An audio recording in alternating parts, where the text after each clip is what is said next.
Bonjour et bienvenue chez DigiSchool, je suis Oriane, votre professeure de droit. Nous allons aborder ensemble aujourd'hui les causes d'exonération de la responsabilité.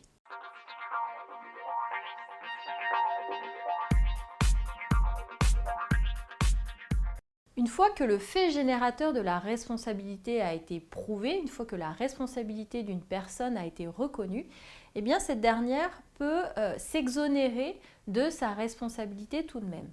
Alors, elle peut s'exonérer de manière totale ou de manière partielle.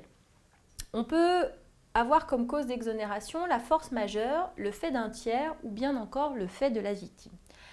La force majeure est une cause d'exonération totale.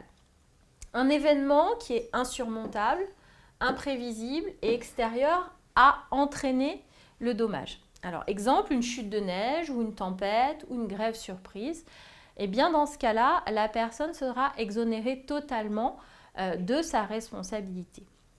Deuxième cause d'exonération, le fait d'un tiers. Le fait d'un tiers, eh bien, c'est lorsque une personne tierce au dommage a entraîné la responsabilité de la personne concernée. Donc, le fait du tiers doit être imprévisible et insurmontable.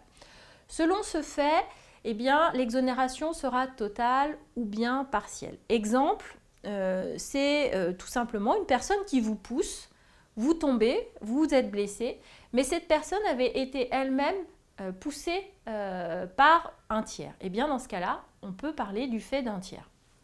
Troisième cause d'exonération, le fait de la victime. Alors le fait de la victime, c'est lorsque la victime a elle-même participé à la commission du dommage. Donc c'est le comportement de la victime qu'on va mettre en cause. Le comportement de la victime peut être une cause d'exonération totale ou bien une cause d'exonération partielle de responsabilité. Alors exonération totale, on donne en général l'exemple d'une personne qui se jette sous un train avec des intentions suicidaires sans que personne ne la pousse ou quoi que ce soit.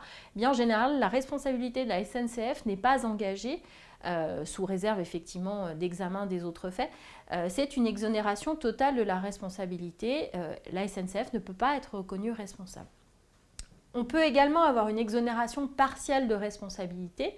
L'exemple qu'on peut donner, c'est vous rentrez dans un bâtiment et on vous prévient que le sol est glissant avec un panneau, mais vous décidez de courir sur ce sol. Eh bien, vous tombez, vous avez une part de responsabilité et la personne qui a lavé le sol, qui est propriétaire de l'immeuble, etc., a également une part de responsabilité dans le dommage. Voilà pour les causes d'exonération de la responsabilité.